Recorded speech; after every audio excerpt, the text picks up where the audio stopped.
তো hello guys, আসসালামু আলাইকুম। নতুন একটি ব্লগ নিয়ে আমি আপনাদের মাঝে আবারও হাজির। তো গাইস, আজকে যাচ্ছি আমরা আমাদের দৌলতপুর মাঠে খেলা দেখতে। তো গাইস, আজকের খেলাটা কিন্তু অনেক হাড্ডাহাড্ডি হবে। তো গাইস, আজকের খেলাটা হচ্ছে টাঙ্গাইল বনাম সিরাজগঞ্জ। তো চলেন গাইস, মাঠে যাওয়া যাক। তো গাইস, ফাইনালি আমরা মাঠের ভিতরে অবস্থান করেছি। তো গাইস, আজকের এই ব্লগটাতে আমি আপনাদেরকে দেখাবো পুরো খেলা ঘুরে ঘুরে। তো গাইস, মাঠের ভিতরে ঢুকে যা দেখতে পারলাম, স্কুলের ছাত্রছাত্রীরা মাঠের ভিতর দিয়ে ঘুরে ঘুরে জাতীয় সঙ্গীত গাইতেছে। তো গাইস, ফাইনালি খেলাটা শুরু হয়ে গেছে। তো গাইস, আজকের এই খেলাটা কিন্তু অনেক হাড্ডাহাড্ডি হবে। খেলা দেখে তো তা বুঝতেই পারতেছেন কি পরিমাণ হাড্ডাহাড্ডি খেলা চলতেছে। তো গাইস, এত কথা তো বলা সম্ভব না, চলেন মূল খেলা দেখাই।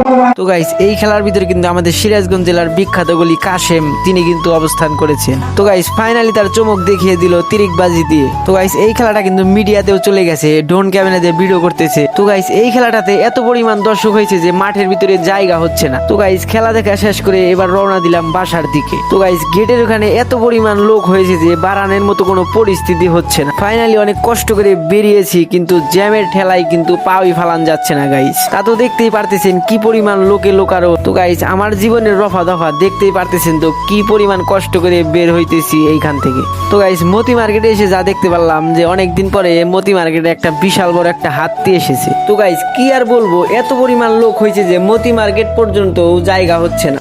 তো গাইস, ভিডিওটা তোমাদের কাছে কেমন লাগলো সবাই একটু ঝটপট কমেন্টে বলো।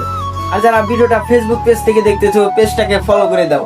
আর যারা টিকটক থেকে দেখতেছো টিকটকটাকে ফলো করে দাও।